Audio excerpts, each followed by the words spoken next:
冬になると、なんだかお子さんの元気なくなっていませんか？朝なかなか起きられないなとか、最近ちょっとイライラしてるかもなんてことありますよね。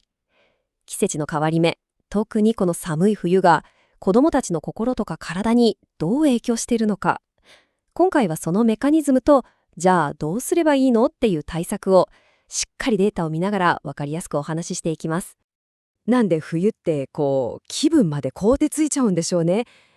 冬になると気分が落ち込むんだよなーって、これ多くの人が感じたことあると思うんです。でも、この誰もが経験するかもしれない感覚の裏には、ちゃんと科学的な理由が隠されてるんですよ。さあ、その謎を一緒に解き明かしていきましょう。はい、ということで最初のセクション、冬の憂鬱だけじゃない。そうなんです。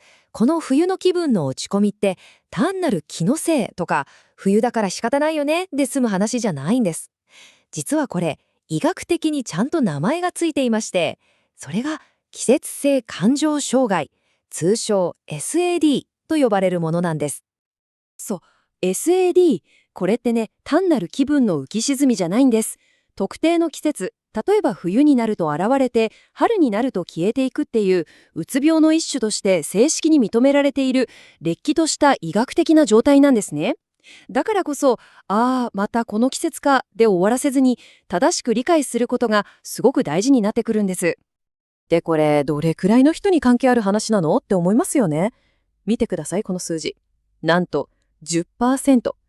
加齢症状の人まで含めると、人口のおよそ1割がこの季節による気分の変化の影響を受けてるって言われてるんです。10人に1人ですよ。これってもう決して他人事じゃないですよね。じゃあ、なんでそんなことが起きるんでしょうか？セクション2、不調の裏にある科学。私たちの体の中で一体全体何が起こっているのか。そのメカニズムをちょっと科学の目で覗いてみることにしましょう。まず一番大きな理由。それがお日様の光、つまり日光です。冬って当たり前ですけど日照時間が短くなりますよね。太陽の光を浴びる時間が減ると、私たちの脳の中で作られる幸せホルモン、セロトニンっていう物質がガクンと減っちゃうんです。このセロトニンが減るから、なんだか気分が晴れなくなっちゃうんですね。そしてもう一つ。今度は暗さの影響です。日が暮れるのが早いじゃないですか、冬は。そうすると今度は体をお休みモードにするホルモン、メラトニンっていうのがまだ早い時間からどんどん出てきちゃう。これが日中なのにやたら眠かったり、体がだるーく感じたりする正体なんです。つまり、こういうことなんです。元気にしてくれるセロトニンは減っちゃうのに、眠くさせるメラトニンは増えすぎちゃう。このまるでシーソーみたいなバランスがぐちゃぐちゃに崩れて、私たちの体の中にある時計、いわゆる体内時計がもう大混乱しちゃうわけです。特に心も体もぐんぐん変化している思春期の子供たちっていうのは、このリズムの乱れにものすごく敏感なんですね。さあ、原因が分かってきましたね。じゃあ、ここからは具体的なアクションプランです。まずは学校編。子どもたちが一日の大半を過ごす学校で、先生方ができることって何でしょう？見ていきましょう。じゃあ、具体的にどんなサインに気をつければいいんでしょうか？ここに先生方向けの生徒さんの変化に気づくための観察リストをまとめてみました。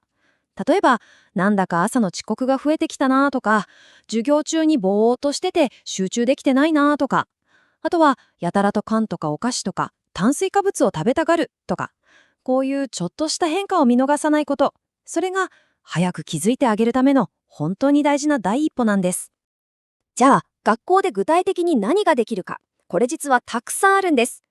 例えば、教室の照明をちょっと明るくしてみるとか、休み時間はできるだけ外で遊ぶように声をかけるとか、朝の会を窓際でやるだけでも全然違います。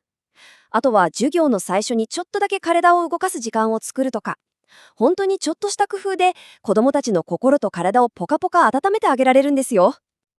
さて、学校の次はお家でのアクションプランです。今度は家庭編。保護者の皆さんがお子さんのためにできるサポート。ここでの鍵は何と言っても毎日の習慣づくりです。そう、お家で一番大事なこと、それは生活のリズムです。朝はいつも同じ時間に起きてカーテンを開けて朝日を浴びる。そして夜は寝る前は部屋の明かりを少し暗くして、スマホとかは見ずにリラックスして決まった時間にベッドに入る。この朝と夜のメリハリをしっかりつけた生活習慣。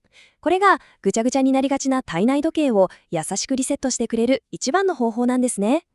それから毎日の食事もすっごく強力なサポーターになってくれますよ。幸せホルモンセロトニンを作るのに必要な材料って食べ物から取れるんです。例えば大豆製品とかバナナ、ナッツ類に多いトリプトファン、あとはお魚に含まれるビタミン B6 とかオメガ3脂肪酸。こういったものを普段の食事にちょっとプラスしてあげるだけで、体の中から元気の素を作ってあげられるんです。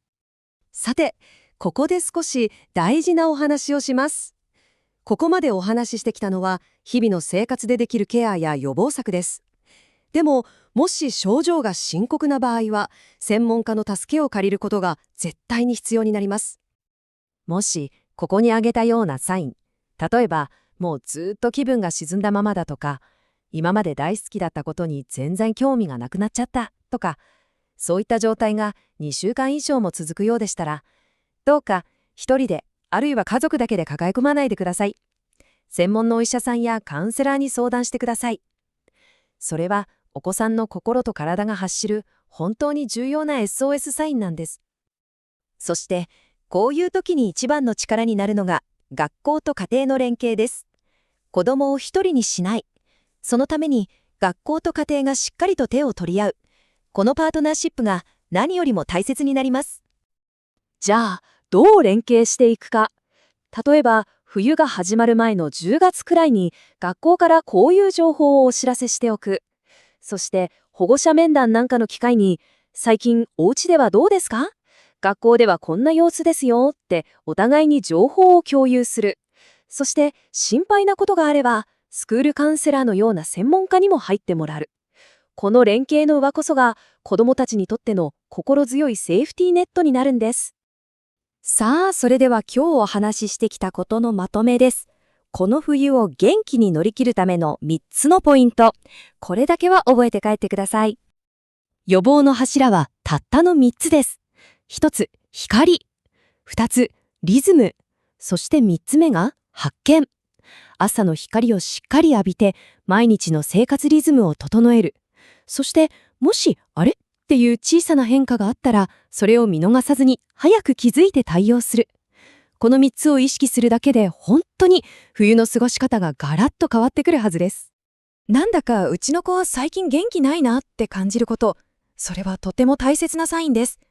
でも、だからって完璧を目指す必要なんて全くありません。まずは朝ちょっとだけ一緒に散歩してみるとか、バランスのいい食事を一食作ってみるとか、そんな本当にできることからでいいんです。その小さな一歩がきっと大きな変化につながっていきますから。最後に皆さんに一つ問いかけです。今日からあなたはお子さんのあるいは生徒さんの毎日にどんな一筋の光を加えてあげられますか？そのあなたが灯す小さな光がきっと厳しい冬の寒さを乗り越える一番の力になるはずです。